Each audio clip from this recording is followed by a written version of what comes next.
How's it going, guys? James here from Butler Farms on this gloomy afternoon. We are out here just as busy as we can be today. As you can see behind me, the clouds are overcast. We got some rain coming, but kind of getting the juices flowing here early in this year. Putting some plants in the ground. As you can see, the in-ground garden right here behind me, we're not doing anything with that. That's going to lay there for a couple more months anyway before we start worrying about that. What we are doing is we're moving some fruit trees around. We are moving, you know my love for blueberries, and you know that we move a lot of these from my dad's house. He lets these shoots grow up that I'm getting ready to show you, and I move them up here. I've actually got some shoots on my own plants. They're now old enough that they're putting out their own shoots, and I'm going to move some of those as well. I was able to get several in the ground up around my strawberry patch that y'all have seen, and then up at my shop I'm using blueberry bushes kind of as a blocker from the road to kind of keep prying eyes out of there. But also, if they produce some fruit, that's just a bonus for me.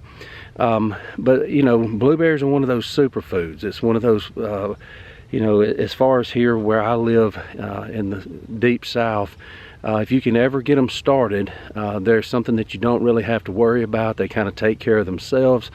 There's not a lot of work involved with them, but they do produce abundantly. And you know, you've probably seen the research. You've probably read you know, how good blueberries are for you, and we use them in a lot of different ways. Mostly you know, until we have to do something with them, we eat them fresh, straight off the bush. A lot of times out here in the summer, we just, as we're picking, we're putting as many in our mouth as we are in the bucket. But I do preserve them, I do freeze them, I do make different things out of them. And the frozen ones during the winter time, when you're wanting some to make some muffins or some kind of dessert, or just to have some to put in your oatmeal in the mornings, it just brings you right back to summer. So I'm gonna kind of walk you through what I'm doing here and just show you some things that I've learned over the years. Now you're gonna see some of these little cuttings that we have, and some of them don't look too good. They will cut off kind of short. Now this that you can see here is a big long whip of a blueberry shoot that came up. Now you can see right here where my fingers are down, that's the part that was in the ground, and there's not a lot of small roots coming off of that main root that was in the ground. But I would like to show you, I'm gonna walk down here real quick and show you one that was just like that a few years ago. Now these that I'm walking by now are the youngest ones. I keep moving on down the line, and this bush right here, and I know it doesn't have any leaves on it, so it's kind of hard to see. When I first put this one out, it didn't even have that much root. Actually, we cut it off by accident, and I just stuck it in the ground. I had to even prop rocks up around the bottom of it to get it to stand up in the hole, and had no roots. Nothing that was under the ground was still attached, and that's what it looks like today. And I cannot tell you how many blueberries I got off of that last year. Now some of these that you can see as I walk back down this way, they have not been covered with pine straw. That's coming right now, early in the season. I'm not really worried about it. This is another one that I planted last year that's very similar to the one I just showed you. Just a long stick. It was probably about this long when I put it in the ground, and as you can see, it's just long. And I am going to trim this up this year. Now I'm not going to do, I'll have a pruning video later on. I'm not going to do a lot of pruning on my blueberries this year. I think in the past I'm helping more than hurting. And somebody that I respect very much that grows a lot of blueberries told me to leave them alone. And the only time that you really need to prune blueberries is if they get so tall that you can't pick the berries. So I'm gonna give that a shot this year and see if it produces a little bit heavier. But these long ones, I am gonna cut it off, get it to branch a little bit this year. Let's get back over here in our hole, and I'll show you some of these other ones. Now some of these That one I'm not so sure about. I'm gonna give it a shot, but I'm gonna put it up somewhere. I'm not gonna put it down here where my main blueberries are. I'm gonna put it up by the shop, and it'll get it shot, but I don't have a lot of confidence in it. Now, believe it or not, you can see right where my fingers are, where that green part is, that's the part that was under the ground. And believe it or not, that little bit of root will take off, so it's going to get a shot too. Here's another one that's a double, but you can see how much root it's got to it, so that one will be fine. And then we've got some that's nothing but a little bitty whip here, but you can see what size root it's got on it. It's even got some smaller roots coming off of it, so that one will be fine as well. So what I do is when I get ready to plant them, obviously this is not rocket science, and blueberries are very forgiving. So what I end up doing is I dig a hole that's going to be the same depth as it was in the ground. As you can see right there, where the mark is, it's the same depth that it was in the ground.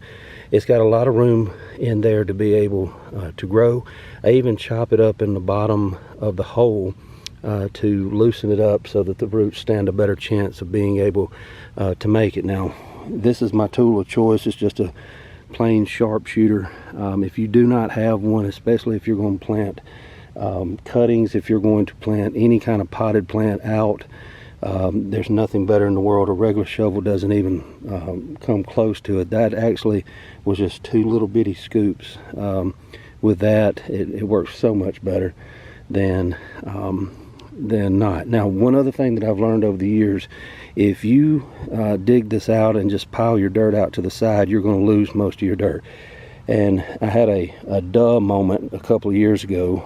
I've got these old feed sacks laying around, so I put all my dirt there, and then that makes sure that all my dirt gets put back in the hole.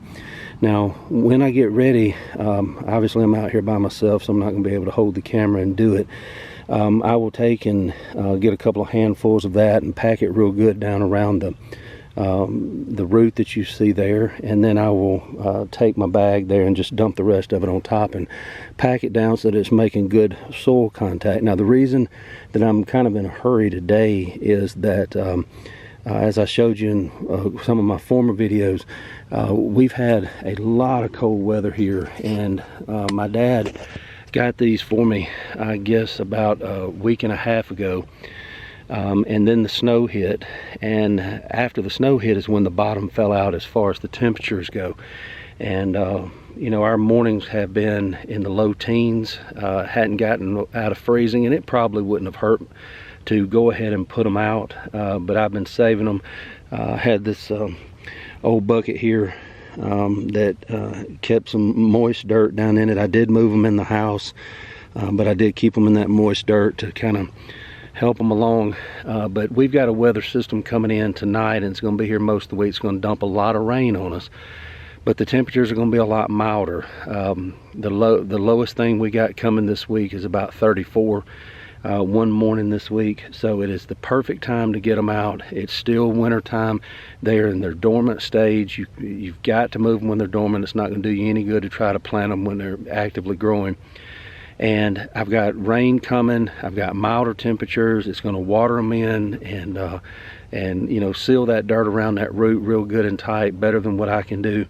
And it's going to give them a shot. Later on, as they start growing, I will come back down through here, and I've shown you the organic fertilizer that I used before, that kind of acidifies the soil, and I'll come by and I will put that down, and that's when I will actually put my pine straw down. Now, the pine straw, again, we've talked about this before. There's debates about whether pine straw actually acidifies the soil, and then some people say it has to be green pine straw. The dry pine straw really doesn't affect it. I don't know. I use pine straw because if it gives a little bit of acid to these acid-loving plants, I'm for it. But mainly the reason that I use pine straw is to keep the weeds down. Because, you know, as great as it is to have these plants, and as great as it is to have this fruit, there's only so much I can do with a lawnmower. And as you can see behind me, I've got a lot of grass that I have to keep cut. And so I end up having to weed eat around all of these plants. and you know, that takes a while because I'm trying to be careful with it. So anything that I can put around it that will kill those weeds down, I'm going to do it. The other thing that I do that for, two other things, is to keep the moisture level. We, as you know, in the south, we get really hot in the summer, and so those little afternoon rain showers that we get, that pine straw does a good job of keeping that soil damp, and it keeps my organic fertilizer in place where it's supposed to be. Organic fertilizer is not gonna work as fast as the synthetic stuff. Obviously it's better for your plant and better for the environment, and I don't want the synthetic stuff out here, but it's going to take a lot longer for it to start working its way in. So I need it to stay right where it's supposed to be around the plant, and over time it will work its way in. And then obviously when the fruit starts to set, I will come back and fertilize again at that time. So I usually do it twice a year, and that pine straw keeps that fertilizer where it's supposed to go. So with this rain coming in, I've got about 4 that I'm going to put down through here, and then these that I'm not real sure about, I'm going to put them up there by the shop, and I'm going to try to get them in. It's been sprinkling most of the day, and I'm afraid that if I don't get busy, I'm going to get wet. But this is just another step of putting some more things in that we eat, we use, and it's not only just to sustain us. As I said, you know, blueberries are a superfood.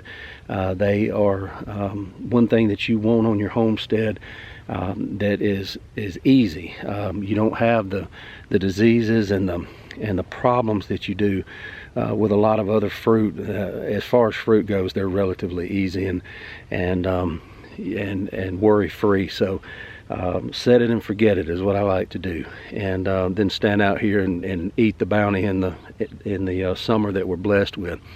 So I'm going to leave it right there. I don't know that I may bring you along as I fertilize these later on, closer to bud break, when I do my first fertilization. But more than likely, the next time you see these blueberry bushes, they'll be set for the year, and hopefully putting on a lot of berries, because we eat a lot of berries. So I'm gonna leave it right there. Thank you for joining me. Don't forget to like, subscribe, and share. Tell your friends about it, and let's continue to grow. Until next time, God bless you. This is James from Butler Farms, and we'll be seeing you.